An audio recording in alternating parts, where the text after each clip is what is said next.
Okay, wondering what I'm doing with hitting a pot. I'll explain that to you in a minute. I was born, I grew up, and I lived in Argentina until I was 29 years old. And I came as an immigrant here when I was 38 years old. And in 2001, there was a major financial crisis in Argentina, and the people of Buenos Aires went out to protest against the government. And as you can see in the photos, they actually started hitting pots and pans. So we're talking about here thousands upon thousands of people hitting pots and pans in the street and from the balconies and all of that. So I thought that was a pretty interesting human situation, and I decided to compose a tune using pots and pans. So I actually, at home, before this presentation, created an illustration of how I put this tune together. I composed these tunes creating many, many layers, melodic layers, one on top of another. When you do that in Western music, that's called polyphony. You have several lines, independent lines, happening at the same time. When the lines don't seem to be related to each other, that polyphony is known as non-imitative polyphony. So what I did is an example of non-imitative polyphony, and I'm going to illustrate it with an example that I created at home using a program which is Logic Pro.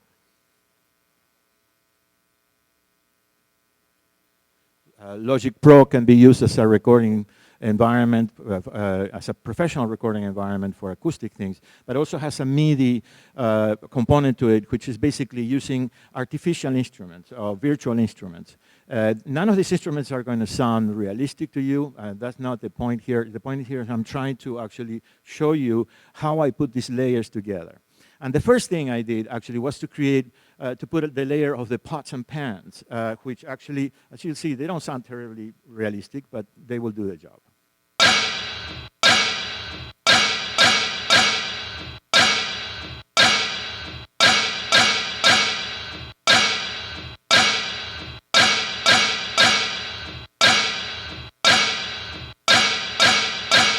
So that's the first layer. Then I decided to create a bass line. A bass line, it's important because it's on the lower part of the register, and the bass line is going to serve like a foundation for all the other layers that I'm going to put in together. And the bass line sounds like this.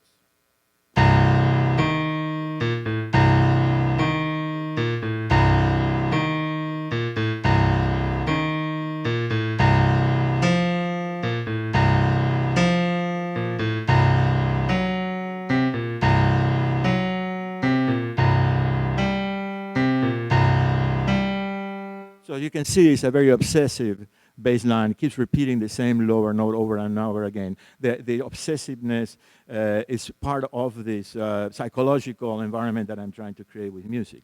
So now let's try to see how these two layers, now we have the layer of the pots and pans and we have the layer of the bass line, how those two things sound together.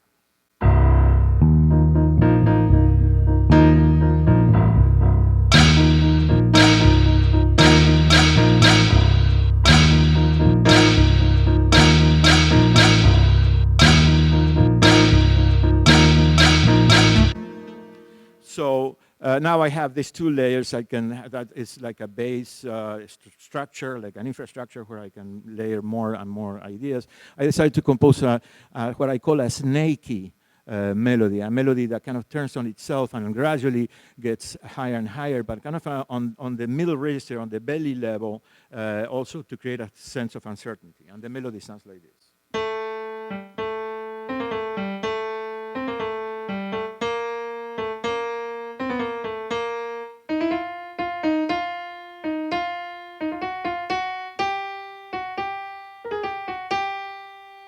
So now let's see how those three layers, we're talking about the pots and pans, the bass line, and the so-called snaky melody sound together.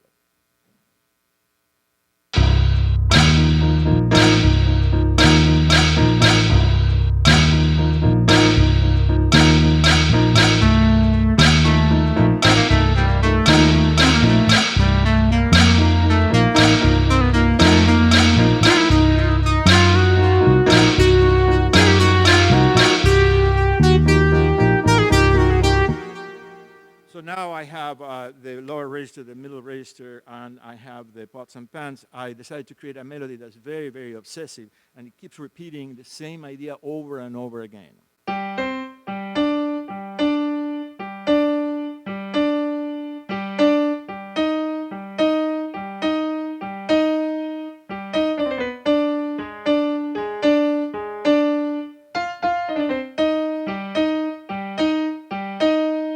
So now they have obsessiveness on the higher register of the melody. So let's see how this sounds together.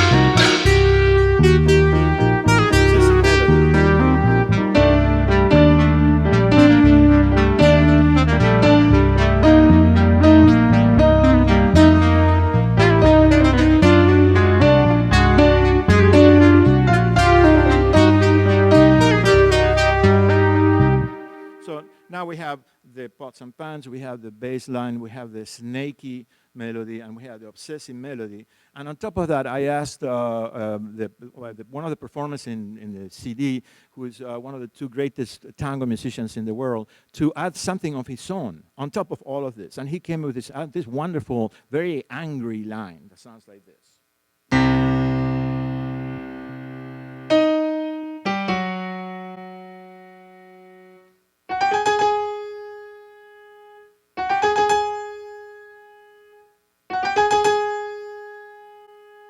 So now we have the pots and pans, we have the bass, we have the snaky line, we have the obsessive melody, and on top of everything, we have this angry melody. Let's see how it sounds.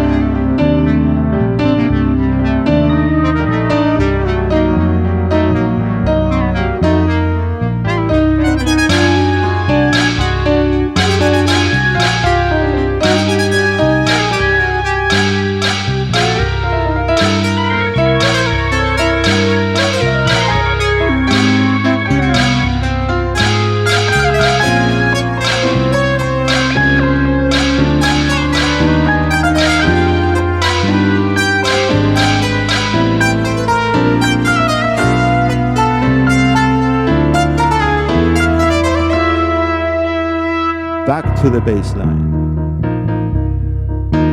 Back to the pots and pans.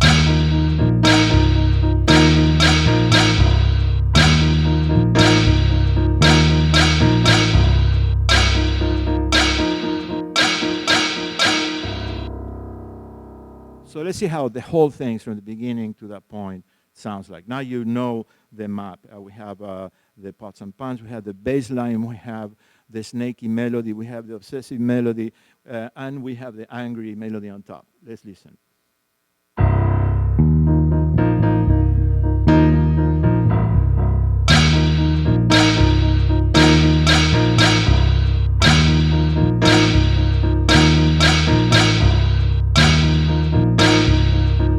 Snaky melody.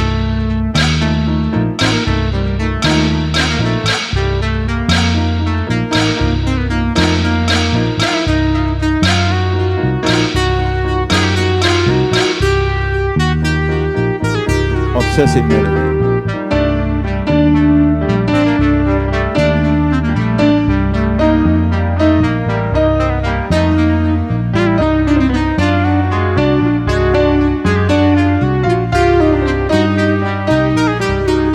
Angry melody.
Now, when I play this live, the musicians actually do play pots and pans.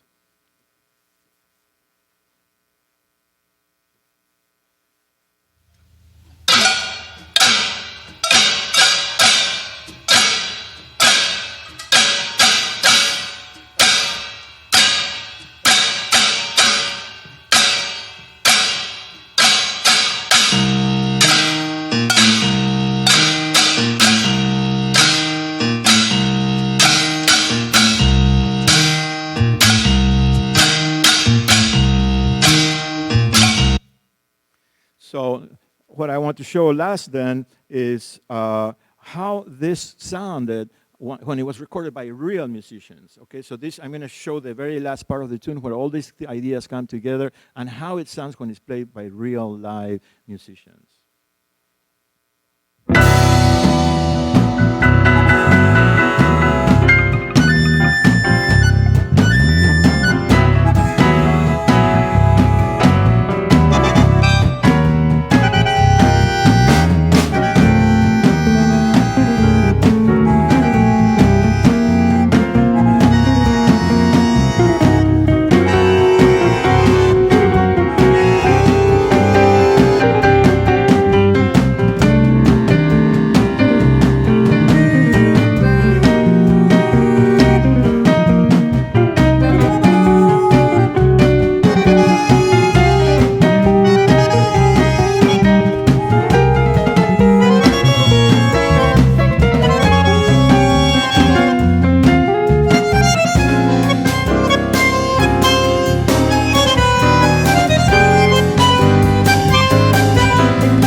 Because problems never end in Argentina, the tune never ends.